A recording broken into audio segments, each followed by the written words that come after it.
Apcas, que no te lo cuenten. Escúchalo. Bienvenidos a Ciencia y Saber. Hola, ¿qué tal? Muy buenas, ¿cómo estáis? Bienvenidos un día más a Ciencia y Saber. En la década de 1930, mientras el mundo se tambaleaba entre la Gran Depresión y las tensiones que precedían a la Segunda Guerra Mundial, un invento médico surgido en Europa capturó brevemente la atención de los quirófanos, de las publicaciones especializadas y hasta de algunos titulares de prensa. Se trataba de una máquina de coser humana, un dispositivo mecánico diseñado para realizar puntos de sutura de forma automática, sin intervención directa de un médico cirujano. Este artilugio, mezcla de precisión técnica, espíritu visionario y cierto toque perturbador, prometía transformar radicalmente la forma en que se cerraban las heridas quirúrgicas. Sin embargo, su historia, aunque digna de una novela steampunk, cayó pronto en el olvido. Hoy casi nadie recuerda que una vez existió una máquina capaz de coser la piel humana como si fuera tela. Aunque carente de circuitos o algoritmos, la llamada máquina de sutura automática funcionaba como un autómata precoz.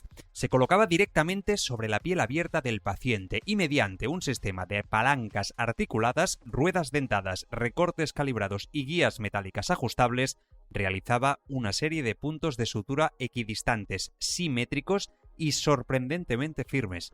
Imaginada por inventores franceses y alemanes entre 1933 y 1937, la máquina fue presentada en ferias médicas europeas como una herramienta revolucionaria para intervenciones de urgencia en frentes de guerra, zonas rurales sin personal sanitario cualificado o incluso ambulancias de largo recorrido. El dispositivo, del tamaño de una caja de herramientas y con una estética que recordaba más a una máquina de escribir que a un instrumento médico, se apoyaba sobre el cuerpo del paciente mediante brazos extensibles. Estos conducían una aguja curva metálica que atravesaba la piel de un lado a otro, ejecutando una sutura sencilla pero funcional. Algunos modelos requerían ser accionados manualmente por un asistente mediante una manivela, mientras que versiones más ambiciosas incorporaban pequeños motores eléctricos. Incluso se llegó a experimentar con modelos que incluían opciones de ajuste para variar la profundidad de la puntada dependiendo del tipo de tejido afectado.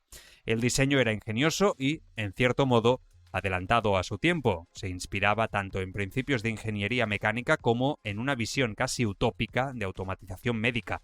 El aparato podía llevar a cabo entre 8 y 12 puntadas por minuto y los prototipos, sobre todo los más avanzados, se probaban también en intervenciones veterinarias.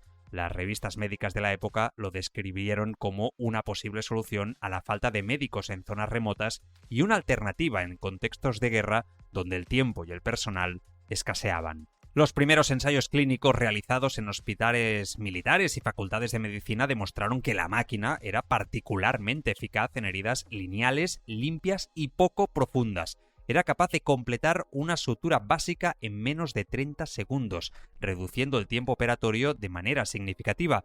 Para emergencias parecía una solución ideal. Sin embargo, estas ventajas técnicas contrastaban con importantes limitaciones. La máquina era incapaz de adaptarse a las irregularidades del cuerpo humano, como pliegues, heridas en articulaciones o cortes irregulares. Además, carecía de sensibilidad. No podía distinguir entre capas de piel, grasa o músculo ni ajustar su fuerza según la resistencia del tejido. El aparato, aunque mecánicamente innovador, generaba incomodidad. Su apariencia rígida y su sonido metálico durante el funcionamiento despertaban rechazo tanto entre los pacientes como entre los profesionales sanitarios. Las enfermeras lo consideraban frío y alineante.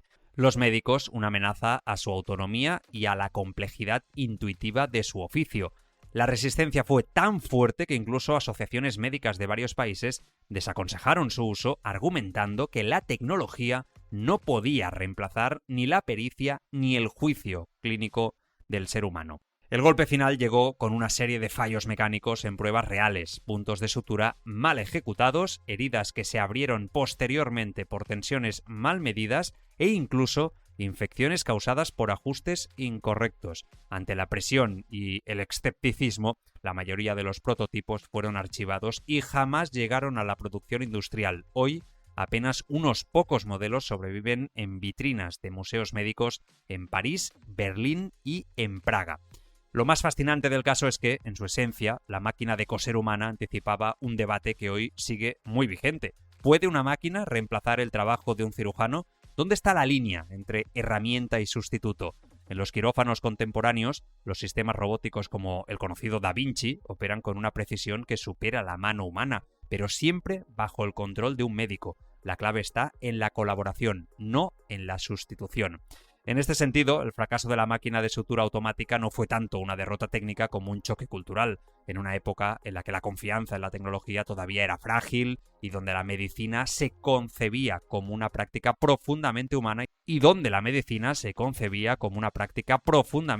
artesanal. Delegar en una máquina el cierre de una herida parecía un salto demasiado abrupto. A pesar de ello, el experimento dejó una huella silenciosa. Inspiró a generaciones de ingenieros biomédicos que, décadas después, retomarían la idea de la automatización quirúrgica con un enfoque más realista, más ético y más sofisticado. En cierto modo, la máquina de los años 30 fue un primer paso en falso, pero también un indicio de lo que estaba por venir. Incluso se puede ver un eco de este pensamiento en los desarrollos actuales de dispositivos portátiles de emergencia como selladores de heridas automáticos para soldados o botiquines inteligentes que administran y cierran cortes de forma autónoma. La visión de una máquina que cosiera la piel sin intervención humana directa sigue viva, aunque bajo otra forma y con una lección aprendida. La tecnología médica debe entender al paciente, no solo al tejido. Mañana más, Ciencia y Saber.